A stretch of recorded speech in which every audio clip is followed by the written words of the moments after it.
All right, so we're going to do a deep dive into all this stuff you sent me about the metaverse. Wow. Articles, research, like everything. It seems like you're as fascinated as I am about whether this is really like, the next evolution of the internet or if it's just another one of those Silicon Valley buzzwords. Yeah, it really is the question that's on everyone's mind right now. And those sources that you sent over, especially like that episode from that Side-by-Side podcast, really highlight the debate, I mean, on the one hand, you have, tech giants like Zuckerberg who are just betting big on this, talking about this potential $5 trillion market by 2030. But then on the other hand, you have people pointing out that, the tech is clunky.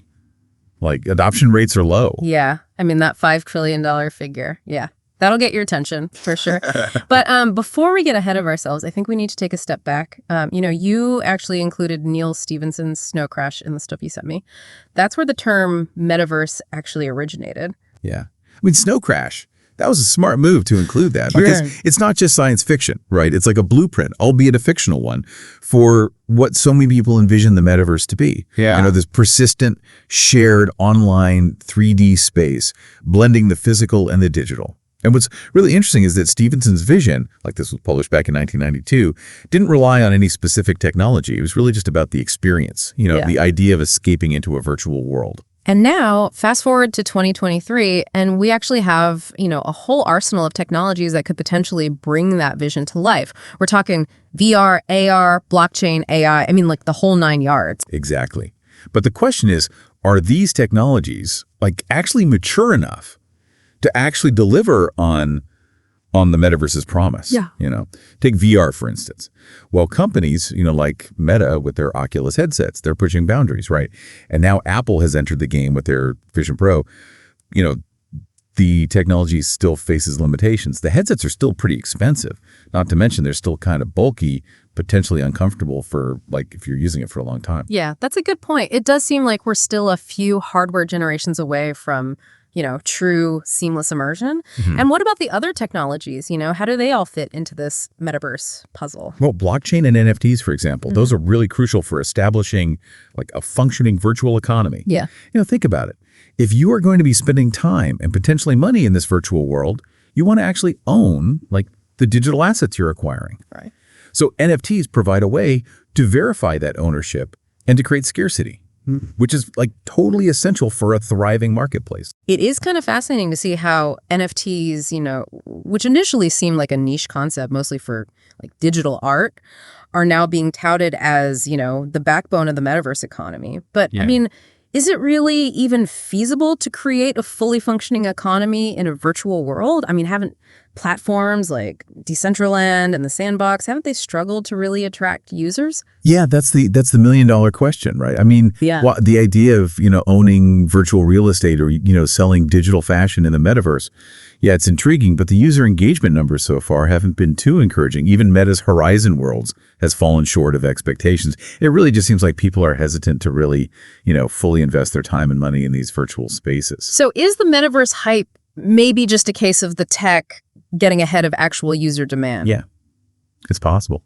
Another factor to consider is the role of AI and how that might shape the user experience. Yeah. You included some really interesting articles about ChatGPT and Google's Gemini, which are showcasing these rapid advancements in AI. Yeah, I was especially intrigued by that idea of AI-powered avatars, that can learn your preferences and then, interact with you in a more human-like way. Yeah, imagine a world where your virtual assistant isn't just a voice, but it's actually a realistic avatar that can help you navigate the metaverse, answer your questions, and even, provide companionship. That sounds both exciting and a little unsettling, if I'm being honest. I mean, it raises a lot of questions about privacy and the potential for AI to manipulate us emotionally. Oh, absolutely. Yeah. We can't forget about the ethical considerations that come along with a technology as powerful as AI. Okay, so we've got the hardware, we've got the economic infrastructure, we've got the AI layer. What else is needed to make this metaverse thing a reality? Well, we can't overlook the importance of 5G and edge computing. Think of it this way. The metaverse requires huge amounts of data to be processed and transmitted in real time. Laggy experiences would just kill the immersion. So 5G speed and low latency, combined with edge computing, which brings computation closer to the user, are crucial for creating, a seamless and responsive virtual world. That makes sense. So it's not just about creating like stunning graphics and realistic avatars, but also ensuring that the underlying infrastructure can handle these massive data demands. Precisely. And this is actually where some of the biggest challenges lie.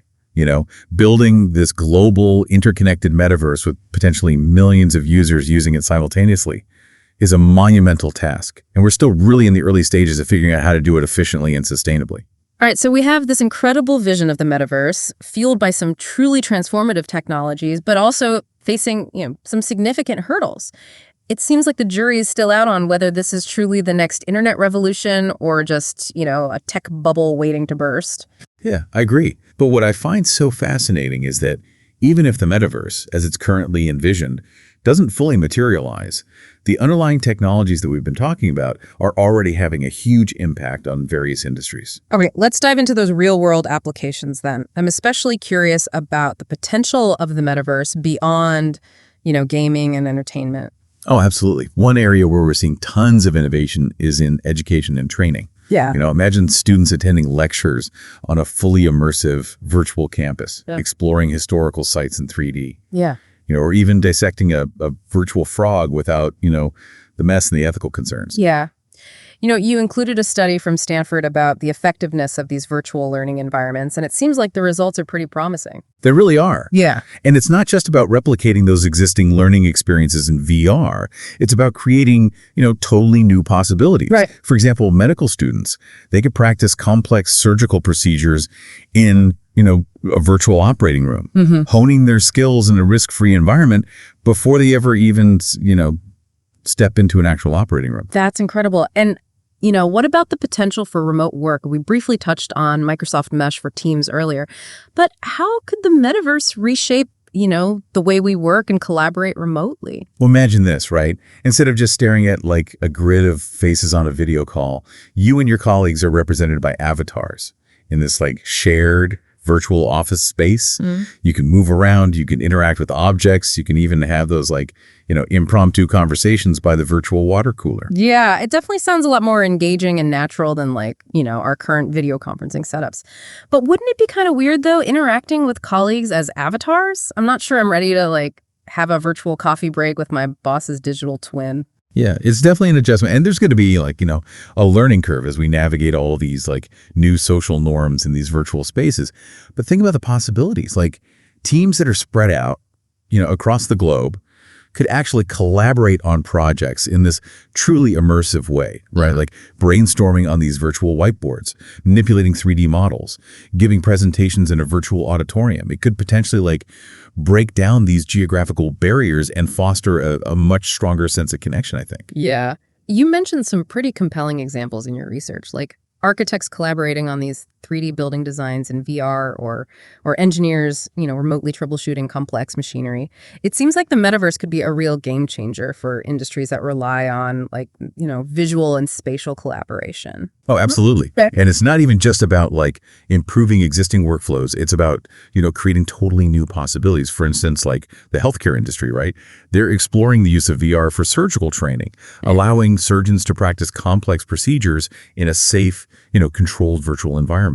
And that could significantly improve patient safety and outcomes. Yeah, that makes sense. And I'm also curious about, the potential for VR therapy, which was highlighted in one of those articles you sent me. It seems almost counterintuitive, right? To use technology to treat things like anxiety or phobias, but the research actually suggests that it can be really effective. It is. VR therapy allows patients to actually confront their fears, but in a safe and controlled environment. Like imagine someone with a fear of heights, right? They could gradually like ascend this virtual skyscraper guided by a therapist. And that immersive nature of VR can trigger those, real world emotional responses, allowing patients to develop coping mechanisms, but in, very supportive setting. Yeah, it's really fascinating how technology can be used to create like, these incredibly realistic simulations. But, stepping back for a moment, what about like, the potential downsides of this metaverse future? I'm thinking about, the ethical considerations that we touched on earlier. Yeah, you're right to raise that point. While the potential benefits of the metaverse are super exciting, we definitely need to be mindful of the risks too. Privacy, that's a major concern, especially with companies like Meta having a history of data collection practices that have raised some eyebrows. Exactly. And in a world where we're interacting through avatars and potentially sharing even more personal data, including, biometric information like eye movements and heart rate, the potential for surveillance and manipulation is huge. It's so crucial that we establish, strong privacy regulations and ensure that users actually have control over their own data. I agree. And it's not even just about data privacy, right? We also need to think about, the potential impact of the metaverse on our mental health and social well-being. Yeah, one of the articles you shared actually discussed the risk of addiction and social isolation, particularly, for younger generations who are already spending so much time online. Yeah, it's a valid concern. If the metaverse becomes even more immersive and even more engaging, it could just exacerbate those issues even more. We need to be mindful of the potential for people to become so engrossed in these, virtual worlds that they actually neglect their, real world relationships and responsibilities. It's a tricky balance, isn't it? We want to harness the power of this technology without actually, creating a whole set of brand new social problems. Yeah, exactly. It's not about rejecting the metaverse, outright, but rather approaching it, with a critical eye and establishing safeguards to mitigate those risks. So in essence, I guess we need to ensure that the metaverse enhances our lives rather than detracts from them. Exactly. And that requires thoughtful design, responsible development, and this ongoing dialogue about the ethical implications of this technology. Yeah. It sounds like we're at this really crucial juncture where we actually have the opportunity to shape the metaverse in a way that aligns with our values. But how do we ensure that this technology benefits, humanity as a whole and not just a select few? Yeah, that's a fundamental question. And I think one of the biggest challenges will be ensuring accessibility and inclusivity. If the metaverse requires, expensive hardware and super high-speed internet access, it could just further exacerbate those existing inequalities. That's a really valid point. We need to make sure that the metaverse isn't just this playground for the wealthy and tech savvy, but a platform that actually empowers everyone regardless of, their socioeconomic background or their technical abilities. Absolutely. And it's not even just about access to the technology itself. It's also about ensuring that the metaverse actually reflects the diversity of human experience and that everyone feels, welcome and represented in those virtual spaces. Mm. Yeah, that reminds me of an article you included about the need for diverse voices in, the development of the metaverse. And it really highlighted the risk of perpetuating existing biases and stereotypes if the technology is primarily shaped by a very narrow demographic. Yeah. That's such a crucial point. If we want the metaverse to be this, truly transformative technology, it needs to be built with inclusivity in mind, from the ground up. That means involving people from all different backgrounds, different perspectives, different lived experiences in the design and development process. It sounds like we need a much more holistic approach, one that considers not just the, technological advancements, but also the social, the ethical, and the economic implications of the metaverse. Yeah. I agree. It's not enough to simply just build this, technically impressive virtual world. We need to create a metaverse that is, equitable, sustainable, and ultimately benefits, society as a whole. Okay, so we've talked about the potential, we've talked about the pitfalls and the need for, this responsible and inclusive approach to developing the metaverse. But let's be honest, this is all still very much in flux. I mean, no one can predict with any certainty what the metaverse will actually look like in 5, 10, 20 years. Yeah, that's true. We're still in the early stages of this whole technological evolution.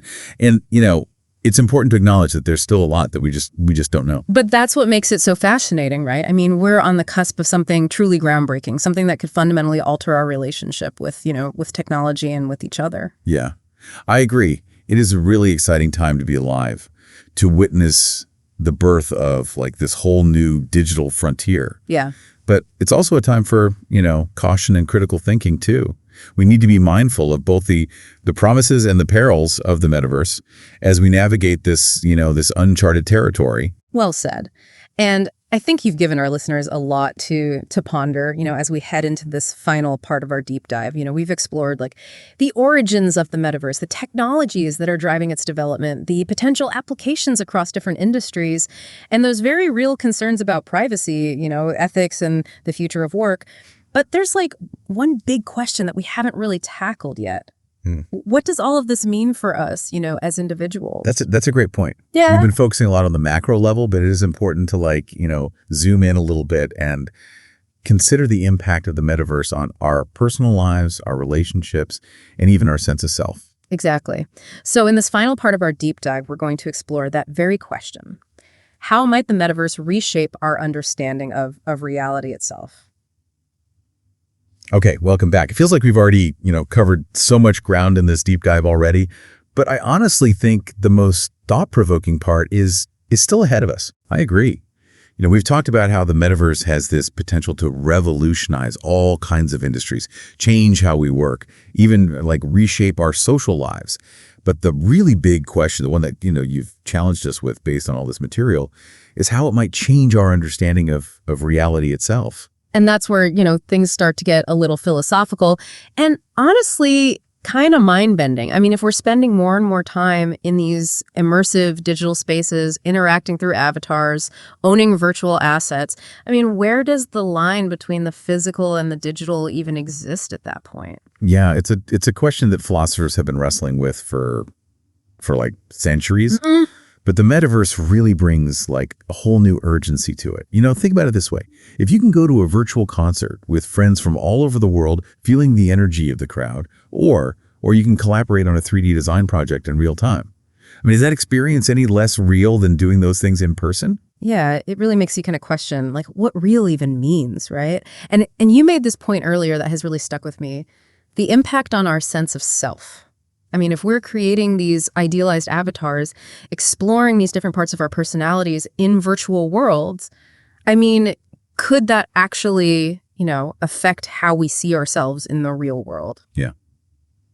It's a really fascinating area to, explore. I mean, some psychologists actually believe that the metaverse could offer this like safe space for like, experimentation and self-discovery. Imagine somebody who's really shy in real life suddenly being able to confidently, lead a presentation, but in a virtual setting. I mean, is it possible that those experiences could translate into, increased confidence in their offline life? Or could it go the other way? Could it lead to like a disconnect where people become so invested in their virtual personas that they kind of neglect their real world selves? I mean, it's almost like a 21st century identity crisis.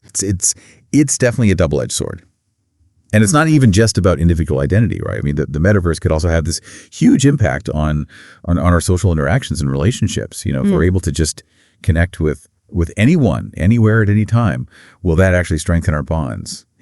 Yeah. Or will it lead to like, a more superficial, fragmented social fabric? Yeah, that's a question that really, really hits home for me. You included this one article about how the metaverse has this potential to bridge geographical divides and foster the sense of global community, which, I mean, it's super optimistic. But, I also can't help but wonder if there's this risk of us retreating further into our own little personalized echo chambers, only interacting with people who already share our views and interests. Right. It's a valid concern for sure. And it speaks to the broader societal implications of the metaverse. If we're not careful, this technology could end up like exacerbating existing inequalities, creating this digital divide between the people who have access and people who don't.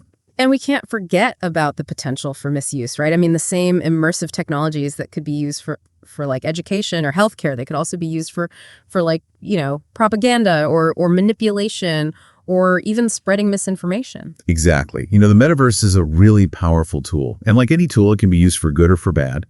It really is up to us as a society to decide how we want to use this technology, what values we want to build into it. Right. And that takes us back to that point you made earlier about needing thoughtful regulation and some kind of ethical guidelines. I mean, it's obvious that we can't just let these big tech companies dictate the future of the metaverse, right? We need a more collaborative approach, one that involves policymakers, ethicists, educators, and just everyday people. Yeah, I completely agree. And this is where I think the material you've given me offers, a little bit of hope. There's a growing awareness of these challenges, and there are a lot of brilliant people out there working on, how to address them. We're seeing these new organizations popping up that are dedicated to promoting ethical AI, advocating for digital rights, and really making sure that the metaverse is developed in a way that benefits everyone. Yeah, it's encouraging to see that these conversations are happening, but at the end of the day, it really does come down to individual responsibility, doesn't it? I mean, we need to be informed, we need to be engaged, and we need to be, critical consumers of this technology. Absolutely. We can't just sit back and passively consume the metaverse. We need to be actively shaping it. That means asking those tough questions, demanding transparency from the companies that are developing it, and holding them accountable, for the impact it has on society. So if I had to kind of boil down everything we've talked about into a few key takeaways for our listeners, it would be this, right? The metaverse has this incredible potential to be really transformative, impacting, everything from how we work and learn to how we connect with each other, and even how we understand reality itself. But it also comes with some pretty big risks, privacy, equity, mental health, the potential for manipulation. I mean, these are all issues that we really need to grapple with. Yeah, well said. And I would just add that this is not a spectator sport. We all have a role to play in shaping the future of the metaverse. Yeah, I love that. It's a real call to action for all of us. And as we wrap up this deep dive, I want to leave our listeners with one final thought. We've been talking about the metaverse like it's something way out there in the future, right? But in a lot of ways, it's already here. Augmented reality is becoming more and more integrated into our daily lives. Virtual meetings, I mean, they're the norm now. And the lines between our online selves and our offline selves, they're getting blurrier and blurrier every day. It's true. The metaverse isn't some, far off sci-fi concept. It's really a gradual evolution. Yeah. This convergence of technologies and cultural shifts that's happening all around us right now. Exactly. And the choices we make today as individuals and as a society, I mean, those choices are going to determine what that future actually looks like. Yeah. So as you go about your day, interacting with technology, engaging with the digital world, just take a second to think about how you're shaping the metaverse, even in small ways, because the future isn't something that just happens to us, right? It's something we create. Couldn't have said it better myself. Be mindful, be engaged, and be excited about the possibilities, because the metaverse, in all its complexity and potential, I mean, it's unfolding right in front of our eyes. Well, thanks for joining us for this deep dive into the metaverse. We hope it's, made you curious and given you some things to think about. Until next time, stay curious.